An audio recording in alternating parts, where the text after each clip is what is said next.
अस्सलामु अलैकुम रहमतुल्लाहि वबरकातुहू। मैं मुबारक फरास, राष्ट्रीय उपाध्यक्ष बामसेफ, कल 16 तारीख और आज 17 मार्च को खानकाए नोमानिया नेरल में राष्ट्रीय मुस्लिम मोर्चा की एक मीटिंग हुई, जिस मीटिंग में मैं खुद और बामसेफ के राष्ट्रीय अध्यक्ष वामन मेश्राम साहब, राष्ट्रीय मुस्लिम मोर्चा के राष्ट्रीय अध्यक्ष मौलाना अब्दुल हमीद अजहरी साहब और खलीलुर रहमान मौलाना सज्जाद नौमानी दामद बरकातुहू और हमारे साथी सलीम शेख असलम ये मौजूद थे। मुल्क के जो हालात हैं,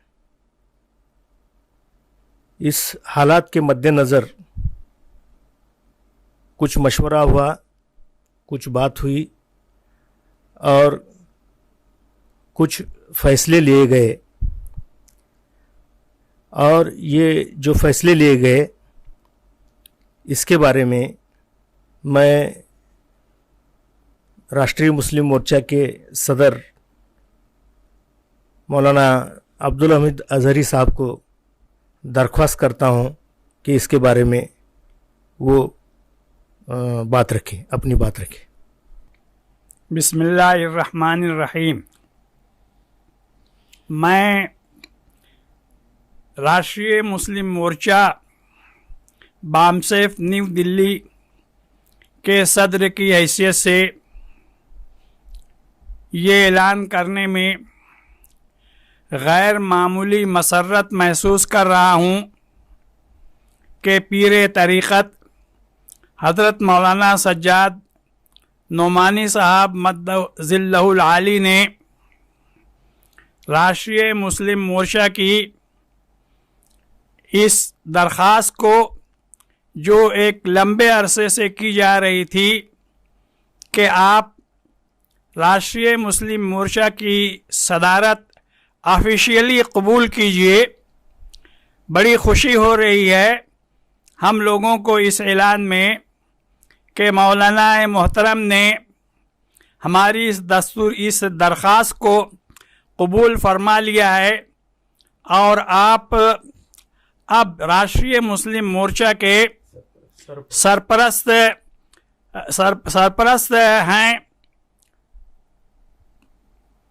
और बहुत से फैसले गुज़िश्ता कल और आज की मीटिंग में लिए गए, जिसका ऐलान आइंदा किया जाएगा। हमें पूरी उम्मीद है अल्लाह ताला की ज़ात से कि आपकी इस सरपरस्ती को कबूल करने के बाद राष्ट्रीय मुस्लिम मोर्चा और बामसेफ के काज को गैर मामूली तक़वियत और कामयाबी होगी।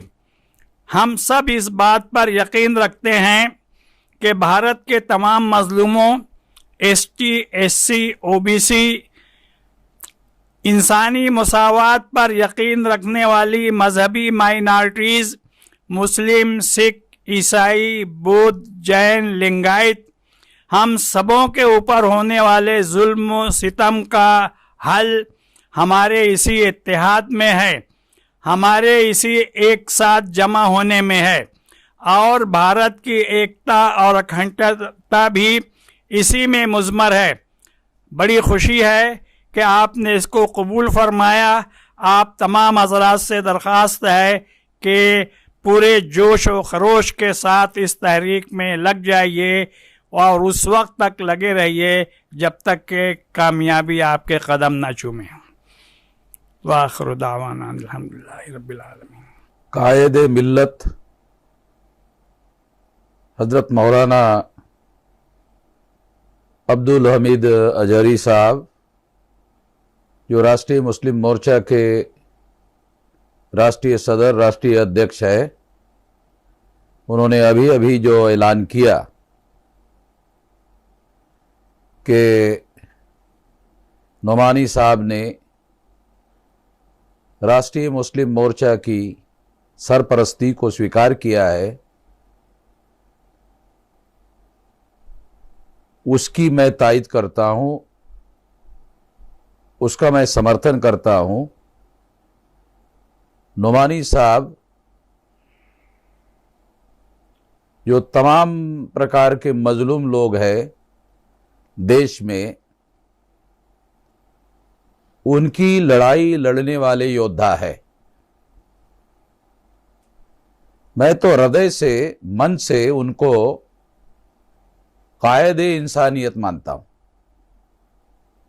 कि वो धर्म की बाउंड्रीज को बाहर जाकर इंसानियत की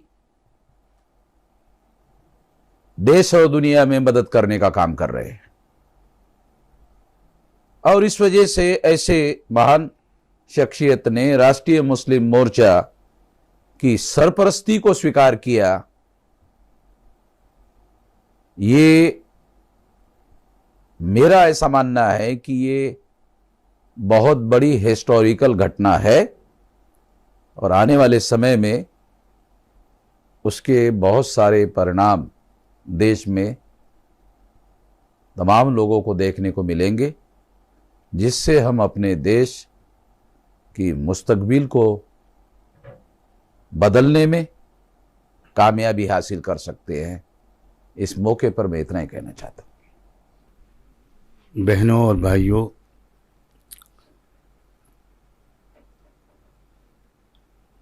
किसी मुसलमान को इसमें शक नहीं होना चाहिए कि मुसलमानों ही की सबसे बड़ी जिम्मेदारी है कि वो समाज को हर तरह की बुराइयों से पाक साफ करने और रखने के लिए अपना तन मन धन कुर्बान करें। ये इस्लाम का खुलासा है, इस्लाम का मकसद है, इस्लाम की रूह है। चंद इनफरादी काम कर लेना ये एक हिस्सा है इस्लाम का, ये पूरा इस्लाम नहीं है। हमारी जिम्मेदारी है और हमें ये कहना चाहिए कि सबसे ज़्यादा हमारी जिम्मेदारी है। आखिरी किताब जिसका एक हर्फ भी न बदला है न बदलेगा, उसकी अमानत हमारे ही पास है। और वो किताब सिर्फ हमारे ही लिए नहीं आई थी, वो सारे ही इंसानी भाइयों और बहनों के लिए आई। और रहमत दो आलम सैयदना मुहम्मद रसूलुल्लाह सल्लल्लाहु अलैहि वसल्लम की जो शख्सियत है, वो आज भी तारीख़ के ऐसे उजाले में है कि ऐसी रोशनी दुनिया की किसी भी हस्ती की तारीख़ में नहीं पाई जाती। अजीम शख्सियतें जो गुज़री हैं, पैगंबर हों, नबी हों, रसूल हों, महापुरुष हों, अपने अपने वक्त में वो अपना काम करके दुनिया से गए। लेकिन चूँकि रसूलुल्लाह सल्लल्लाहु अलैहि वसल्लम क़यामत तक के लिए थे, तो उनकी शख्सियत आज भी इतनी ही रिकॉर्ड की रोशनी में है कि जैसे हम अपनी आँखों से उनको देख रहे हैं और उनकी बातें सुन रहे हैं। उनकी बात, उनकी ज़बान से निकला हुआ एक लफ्ज़ भी बदला नहीं जा सका, मिटाया नहीं जा सका। और इसकी वजह से हमारी ज़्यादा जिम्मेदारी है कि हम अपने मुल्क को ख़ास तौर पर एक बेहतर मुल्क बनाएं, जहाँ इंसानियत का एहतराम होता हो, जहाँ सबको अधिकार और हुकूक दिए जाते हों, जहाँ इंसाफ होता हो, जहाँ औरतों की इज़्ज़तें महफूज हों, बेटियों और बहुओं की इज़्ज़तें महफूज हों, जहाँ का कोई इंसान भूखा न सोए, हर एक को खुशियाँ हासिल हों। ये कोशिश करना सबका फ़र्ज़ है, लेकिन मुसलमानों का सबसे पहले फ़र्ज़ है। मुझे इस बात की बहुत खुशी है और मेरी रूह इससे बहुत तस्कीन पाती है कि मुल्क में इस वक्त एक ऐसी तहरीक चल रही है, जो तहरीक ईमानदारी के साथ सारे मज़लूमों को इंसाफ दिलाना उसका मकसद है और मज़लूमों को इकट्ठा करके इंसाफ की लड़ाई लड़ना ये उसका मकसद है, जिसके कायद हैं हमारे बहुत अजीज़ साथी और दोस्त वामन वेशराम साहब। मुसलमानों को इस काबिल बनाना कि वो संगठित हों, मुनज़्ज़म हों, एक उम्मत बने, एक बामकसद मिशनरी गरोह बने, उनके अंदर हिम्मत भी हो, समझदारी भी हो, बहादुरी भी हो और समझदारी भी हो कि वो अपने मुल्क के हालात को बेहतर बना सकें। इसके लिए राष्ट्रीय मुस्लिम मोर्चा बहुत अरसे से काम कर रहा है, जिसके सदर हमारे आली मुकाम मोहतरम मौलाना अब्दुल हमीद अज़हरी साहब हैं और बहुत लगन के साथ ये काफ़िला आगे बढ़ रहा है। बहुत अरसे से, कई साल से मौलाना की भी ये मुझसे फरमाइश थी, मोहम्मद मेशराम साहब का भी यही कहना था कि मैं बराह रास्त इसकी खिदमत कबूल करूं। बहरहाल मैंने कल की जो नशिस्त थी उसमें इन हजरात के इसरार पर एक अपने लिए सआदत समझते हुए इसकी एक खिदमत की जिम्मेदारी कबूल की है। सदर इसके हस्ब साबिक मौलाना अब्दुल हमीद अज़हरी साहब ही रहेंगे। मैं और मोहम्मद मेशराम साहब दोनों वो जिस तरह हमसे मुमकिन होगा वो हम राष्ट्रीय मुस्लिम मोर्चे को मजबूत करने की कोशिश करेंगे, ताकि हर गली कूचे में, हर गांव में, हर तहसील में, हर ब्लॉक में, हर ज़िले में, हर जगह इसकी मजबूत शाखें कायम हों और लाखों और करोड़ों मुसलमान भाई और बहन और नौजवान वो इसके मेंबर और एक्टिव कैडर बने, उनकी तरबियत हो। मकसद हमारा ये है कि हमारा ये मुल्क जो अजीम माजी भी रखता है, बड़ी ज़बरदस्त सलाहियत भी रखता है, इस मुल्क को हम बेहतर समाज यहाँ बना सकें, यहाँ सब एक दूसरे के साथ मोहब्बत और प्रेम से रहें और वो लोग जो नफ़रत और खौफ फैलाने की कोशिश कर रहे हैं उनकी कोशिशें कामयाब न हों और हम हर उस तहरीक का साथ देंगे जो तहरीक इन्हीं मुश्तरका मकासद के लिए काम करेगी। मैं आप सब सुनने वालों से दुआओं की गुजारिश करता हूँ कि आप हम सब के लिए दुआएं भी करें और अपने अपने इलाके में इस तहरीक व तंजीम को मुनज़्ज़म करने के लिए अपनी वसाइल को, अपने सलाहियतों को, अपने ह्यूमन रिसोर्सेज को और अपने फाइनेंशियल रिसोर्सेज को पेश करें। हो सकता है कि हमारी आपकी मुश्तरका कोशिश से कोई बहुत अच्छे नतीजे निकल आए। आप सबका बहुत बहुत शुक्रिया। खुदा हाफिज़।